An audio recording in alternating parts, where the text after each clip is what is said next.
solids. What is this band theory?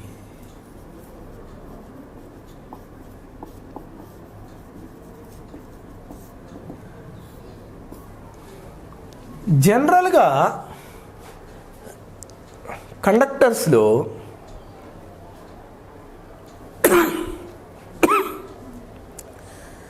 Free electrons అనేటటువంటివి చాలా ఉంటాయి. ఎప్పుడైతే కొంచెం ఎలక్ట్రిక్ ఫీల్డ్ అప్లై చేస్తామో ఆటోమేటిక్గా ఎలక్ట్రాన్లు మొత్తం ఫీల్డ్ డైరెక్షన్లోకి మూవ్ అయిపోతాయి. ఫీల్డ్ డైరెక్షన్లోకి మూవ్ అయిపోయి ఎలక్ట్రాన్లు అనేటువంటివి ఆ కండక్టర్ గుండా పాస్ అయిపోతాయి. ఇది జనరల్గా మనకి తెలిసినటువంటి కండక్టర్స్. ఇందులో మనకి రెండు బ్యాండ్స్ ఉంటాయి. ఒకటి వ్యాలెన్సీ బ్యాండ్ అంటాం.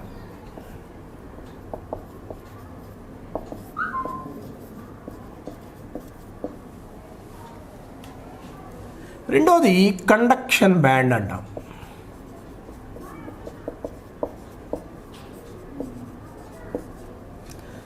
Valency band, conduction band. So these valency band and conduction band జనరల్గా ఆర్డినరీ టెంపరేచర్స్ వద్ద ఎలక్ట్రాన్లు మొత్తము నిండిపోయి ఉండేటటువంటి దీన్ని అంటే ఎలక్ట్రాన్స్ ఉండిపోతాయి అన్నమాట ఇక్కడ మొత్తం.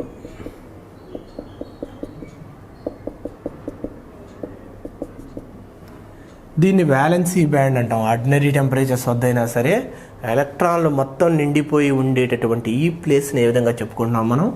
వ్యాలెన్సీ బ్యాండ్గా చెప్పుకుంటాం.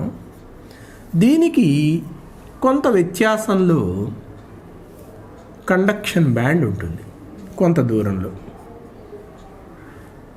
ఇది ఆల్మోస్ట్ ఎంటీగానే ఉంటుంది ఆర్డినరీ టెంపరేచర్స్ వద్ద.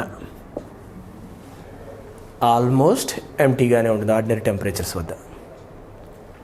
సో ఈ మధ్యలో సార్ మీరు కొంచెం గ్యాప్ పెట్టారు కదా, దీన్ని గ్యాప్ని ఏమంటామంటే మనం ఫర్బిడెన్ ఎనర్జీ బ్యాండ్ గ్యాప్ అంటాం.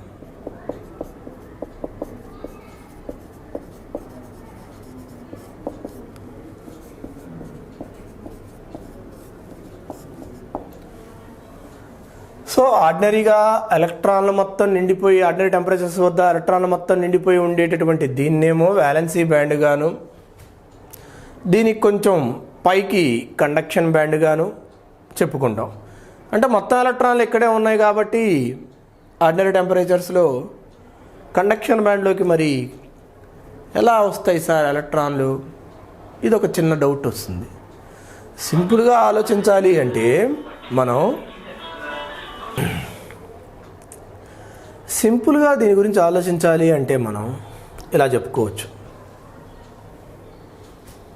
కండక్టర్స్లో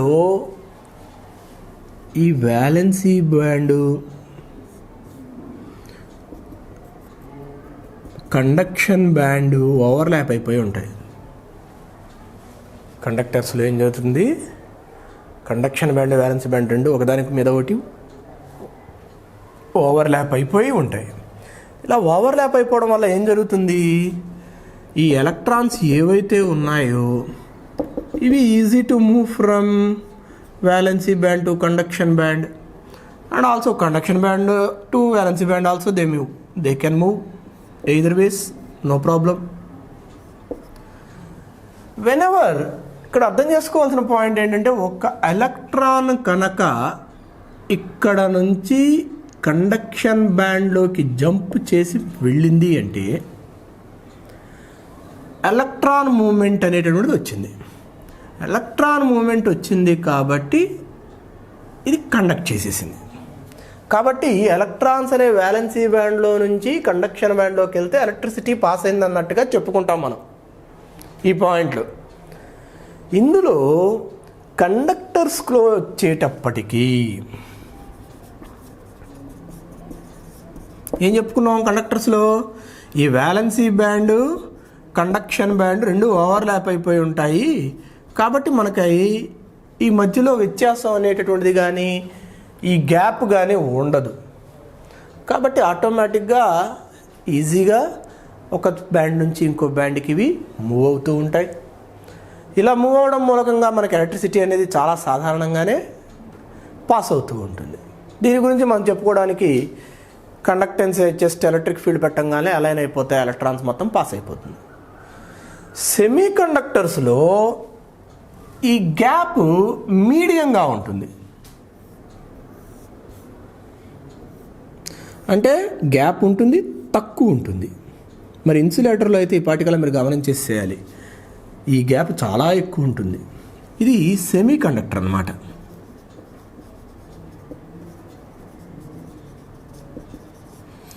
ఇందులో ఫర్బిడెన్ ఎనర్జీ బ్యాండ్ గ్యాప్ ఒక లైన్గా మనం చెప్పుకుంటాం.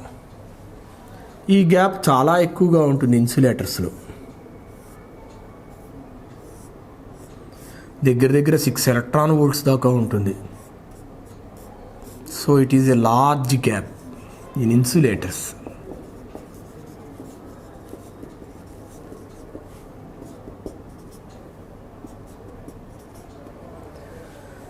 ఈ లార్జ్ గ్యాప్ మూలకంగా ఏం జరుగుతుందంటే వ్యాలెన్సీ బ్యాండ్లో ఉండే ఆర్డినరీ టెంపరేచర్స్లో ఉండేటటువంటి ఈ ఎలక్ట్రాన్లు టెంపరేచర్ ఇచ్చినా సరే పైకి వెళ్ళలేవు, అంత బ్యాండ్ గ్యాప్ని దాటలేవు ఇందులో. కాబట్టి ఇన్సులేటర్స్ అందుకనే హై ఎలక్ట్రిక్ ఫీల్డ్స్ మనం అప్లై చేసినా సరే వీటిల్లో వచ్చేటప్పటికి మనకి ఎలక్ట్రిసిటీ పాస్ అనేటటువంటిది గమనించదు. ఎందుకంటే వ్యాలెన్సీ బ్యాండ్ నుంచి కండక్షన్ బ్యాండ్లోకి ఎలక్ట్రాన్ జంప్ చేయలేదు. ఇక్కడికి వచ్చేటప్పటికి అలా ఉండదు scene. Okay, here if you observe the energy band gap is very less, and if you give sufficient energy the electrons will jump from valency band to conduction band causing conduction. అంటే ఇక్కడ ఏమైపోతుంది, ఒకవేళ 2 పాయింట్లు మనం జాగ్రత్తగా గమనించుకోవాలి. ఈ gap అనేటటువంటి చాలా తక్కువ ఉంది. ఈ forbidden energy band gap is very less in semi conductor. So when you give sufficient energy, ఇక్కడ మనం ఎనర్జీని జనరల్గా విత్ రెస్పెక్ట్ టు టెంపరేచర్తో మనం కంపేర్ చేసుకోవచ్చు. Okay, sufficient energy if you give the electron in valency band will jump to conduction band easily causing conduction. Now I would like to tell you one more thing. ఎప్పుడైతే imagine this one, ఈ forbidden energy band gap దాటి conduction బ్యాండ్లోకి electron వెళ్ళిపోయిందో ఇక్కడ ఏమొస్తుంది, మనకి gap వస్తుంది. Electron ఇక్కడ నుంచి వెళ్ళిపోయింది, ఒక హోల్ అయిపోతుంది. ఎలక్ట్రాన్ వెళ్ళిపోయిన ఈ ప్రదేశాన్ని మనం పాజిటివ్గా రిప్రజెంట్ చేసుకుంటాము. ఓకేనా, ఎలక్ట్రాన్ జనరల్గానే మనం నెగిటివ్ అనేటటువంటిది మనకి తెలుసు. Okay, so these have charge, negative charge, all of you know it. When electron moves from one place to another place there will be a hole is formed and it has a positive affinity. Okay, and it has a positive affinity and this can be filled by any other electron. ఇక్కడ ఉండే electron వెళ్ళొచ్చు ఇక్కడికి, లేదు పక్కనే ఉండే electron వెళ్ళొచ్చు. కాబట్టి ఎన్ని ఎలక్ట్రాన్స్ వ్యాలెన్సీ బ్యాండ్ నుంచి కండక్షన్ బ్యాండ్లోకి వెళ్తాయి, ఆటోమేటిక్గా అక్కడ ఇన్ని హోల్స్ కూడా ఫామ్ అయిపోతాయి. మనకి అన్ని హోల్స్ కూడా మనకి ఏమైపోతాయి, ఇక్కడ ఫామ్ అయిపోతాయి. అంటే ద ఎంటీ స్పేసెస్ ఆఫ్ ఎలక్ట్రాన్స్గా మనం దీన్ని అనుకోవచ్చు. ఓకే, ఇందులో ఇంకొక పాయింట్ని కూడా మీరు ఇమాజిన్ చేయొచ్చు. మనకి బోర్స్ అటామిక్ మోడల్ ఉంది. బోర్స్ అటామిక్ మోడల్లో ఏ విధంగా చెప్పుకుంటాం మనం, వీటన్నిటికీ వచ్చేటప్పటికి న్యూక్లియస్ ఏమో పాజిటివ్ ఛార్జ్ ఉంటుంది, చుట్టూ ఎలక్ట్రాన్స్ అనేటటువంటి రొటేట్ అవుతూ ఉంటాయి. ఎలక్ట్రాన్ అనేటటువంటిది జంప్ అయిందనుకోండి లోయర్ ఆర్బిట్లోంచి హయ్యర్ ఆర్బిట్కి. ఓకే, లోయర్ ఆర్బిట్లోంచి హయ్యర్ ఆర్బిట్లోకి జంప్ చేస్తే ఎనర్జీని అబ్జార్బ్ చేస్తుంది. హయ్యర్ ఆర్బిట్లోంచి లోయర్ ఆర్బిట్లోకి కనుక జంప్ చేసి ఎనర్జీని ఎమిట్ చేస్తుంది in the form of light అని చెప్తాం. Is equal to here energy హెచ్న్యూగా చెప్పుకున్నాం అక్కడ మనం. ఓకే, ఇది అయితే ఇక్కడ కూడా ఈ కాంట్రాస్ట్ని మనం ఎలా ఆలోచించాలి అంటే, ఎప్పుడైతే sufficient energy, I'm using the word, కావలసినటువంటి శక్తి దానికి నువ్వు ఇచ్చావనుకో, వ్యాలెన్సీ బ్యాండ్లో నుంచి ఇది కూడా ఏం చేస్తుంది, కండక్షన్ బ్యాండ్లోకి జంప్ చేయగలుగుతుంది. ఓకే, కాబట్టి కావలసినటువంటి శక్తిని తీసుకొని ఇది వ్యాలెన్సీ బ్యాండ్ నుంచి కండక్షన్ బ్యాండ్కి జంప్ చేయగలుగుతుంది. జనరల్గా ఈ బ్యాండ్ గ్యాప్ ఎంత ఉంటుంది అంటే మ్యాక్సిమం 1.1 ఎలక్ట్రాన్ వోల్ట్ నుంచి 1.5 ఎలక్ట్రాన్ వోల్ట్ వరకు ఉంటుంది. ఇది చాలా తక్కువ జెర్మేనియంకి కానీ సిలికాన్కి కానీ. ఓకే, కాబట్టి ఈ యొక్క కండక్షన్ అనేటటువంటి దాన్ని నేను ఇంప్రవైజ్ చేయాలి. దీనికి ఇలాగే ఉండడం వల్ల నాకేముంది అంటే నేను ఎక్కువ ఎనర్జీని ఇచ్చుకుంటూ వెళ్ళిపోవాలి. ఈ కండక్షన్ని ఇంక్రీజ్ చేసుకోవడానికి మనకు కొన్ని పద్ధతులు ఉన్నాయి. ఓకే, అవేంటి అనేటటువంటిది ఇంకొంచెం మైక్రోస్కోపిక్గా మళ్ళీ ఆలోచిద్దాం. ఓకే, సో కండక్టర్స్లో వచ్చేటప్పటికి మెయిన్ పాయింట్ ఏంటి మీరు అర్థం చేసుకోవాల్సింది, కండక్షన్ బ్యాండ్స్కి వ్యాలెన్సీ బ్యాండ్కి మధ్యలో గ్యాప్ ఉండదు, ఓవర్లాప్ అయిపోయి ఉంటాయి. కాబట్టి electrons are free to move from valency band to conduction band. It is very easy thing, you can understand. Whereas insulators has large band gap, 6 to 10 electron volts ఉంటుంది ఇది. So it is not that much of simple thing to provide energy to them. ఈ electrons valency బ్యాండ్లో ఉండేదానికి ఇస్తే అవి ఎంతసేపు jump చేయాలి. Forbidden energy band gap చాలా ఎక్కువగా ఉంటుంది. ఓకే, ఇది ఇన్సులేటర్స్ సంబంధించింది. కానీ సెమీ కండక్టర్స్లో వచ్చేటప్పటికీ బ్యాండ్ గ్యాప్ ఉంటుంది. ఈ బ్యాండ్ గ్యాప్ చాలా తక్కువ ఎనర్జీలో ఉంటుంది.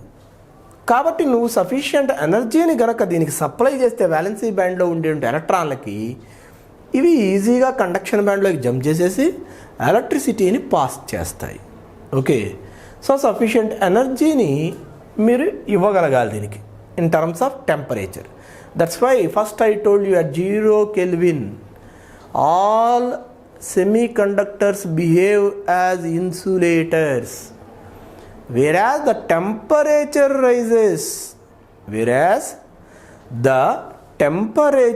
rises. What happens? The conductance of these materials also increases. అంటే ఇప్పుడు ఉష్ణోగ్రత ఇస్తున్న కొద్దీ అర్ధవాహకాలు అనేటటువంటివి వాహకాలుగా వెళ్తాయి. ఒక ఉష్ణోగ్రత 0 Kelvin వద్ద ఏమైపోతున్నాయి అంటే ఇవి అవాహకాలుగానే ఉంటాయి. సెమీ కండక్టర్స్ అర్ధవాహకాలు, అవాహకాలు. కానీ ఉష్ణోగ్రతని పెంచుతున్న కొద్దీ ఈ అర్ధవాహకాలు ఎలా బిహేవ్ చేయొచ్చు, ఎలా మారుతూ ఉంటాయి అంటే వాహకాలుగా కూడా మారుతూ ఉంటాయి. అది మనం ఈజీగా అర్థం చేసుకోవడం కోసమే మనం బ్యాండ్ థియరీ ఆఫ్ సాలిడ్స్ దగ్గరికి వెళ్తాము. అది చెప్పేదాని ప్రకారం మనం ఉండేటటువంటి ఈ ఫర్బిడెన్ ఎనర్జీ అంటే ఈ వ్యాలెన్సీ బ్యాండు, కండక్షన్ బ్యాండు, ఇవి రెండు కొంత గ్యాప్తో ఉంటాయి అనేటటువంటి తీసుకుంటాం. ఈ గ్యాప్ని ఫర్బిడెన్ ఎనర్జీ బ్యాండ్ గ్యాప్గా చెప్పుకుంటాము. ఈ ఫర్బిడెన్ ఎనర్జీ బ్యాండ్ గ్యాప్ అనేటటువంటిది ఎక్కువగా ఉంటే దాన్ని ఇన్సులేటర్ అని చెప్పుకుంటున్నాం. అసలు ఈ బ్యాండ్ గ్యాప్ లేదు అని మనం చెప్పుకునేటట్టయితే కనుక అది కండక్టర్ అంటాం. కానీ అది మధ్యస్థంగా ఉంటే, చాలా తక్కువగా ఉంటే దాన్ని సెమీ కండక్టర్, అర్ధవాహకంగా చెప్పుకుంటాం. ఈ అర్ధవాహకంలో ఉండే ఆర్డినరీ టెంపరేచర్స్లో ఉండేటువంటి వ్యాలెన్సీ బ్యాండ్లో ఉండే మొత్తం ఎలక్ట్రాన్స్ కొంత ఉష్ణోగ్రత లేదా శక్తి ఇవ్వంగానే ఆటోమేటిక్గా ఇవి కూడా ఏం చేస్తాయి, వ్యాలెన్సీ బ్యాండ్ నుంచి కండక్షన్ బ్యాండ్లోకి జంప్ చేసేస్తాయి. ఎప్పుడైతే ఎలక్ట్రాన్ మూవ్మెంట్ అనేటటువంటిది వచ్చిందో ఆటోమేటిక్గా మనం ఏం చెప్పుకుంటాం, వీటిల్ని వాహకత్వం ఉంది అని చెప్పుకుంటాం ఆ మెటీరియల్స్కి. So semi conductors behaves as conductors. That is the point we have to notice. So ఇక్కడ కూడా అంతే. ఇప్పుడు ఒక యాటమ్, హైడ్రోజన్ యాటమ్ కానీ ఏదైనా తీసుకున్నాం అనుకోండి, ఎనర్జీ ఇచ్చారనుకోండి, కింది కక్ష నుంచి పై కక్షకి వెళ్ళిపోతుంది, ఎనర్జీని తీసేసుకుంటుంది. లేదు పై కక్ష నుంచి కింద పడిపోయింది, ఎనర్జీని ఇచ్చేస్తుంది. ఇది కూడా మనం బోర్స్ అటామిక్ మోడల్ నుంచి అనుకోవచ్చు. Now we're going how we can increase these conductance. ఈ సెమీ కండక్టర్స్ యొక్క కండక్టెన్స్ని ఇంక్రీజ్ చేయాలి అంటే ఏం చేయాలి అంటే సింపుల్గా ఒక చిన్న ఇంప్యూరిటీని దీనికి యాడ్ చేస్తాం. ఓకే, సింపుల్గా ఏం చేస్తాం, దీనికి ఒక ఇంప్యూరిటీని యాడ్ చేసేస్తాం. ఎప్పుడైతే దీనికి ఇంప్యూరిటీ యాడ్ చేసేసామో దీని కండక్టెన్స్ పెరిగిపోతుంది. అంటే semiconductors can be converted as conductors by or the conductance of semiconductors will be increased. The conductance of semiconductors can be increased by adding small amount of impurities to them. Then you may have doubt how we can add impurities. That's the point we have to learn.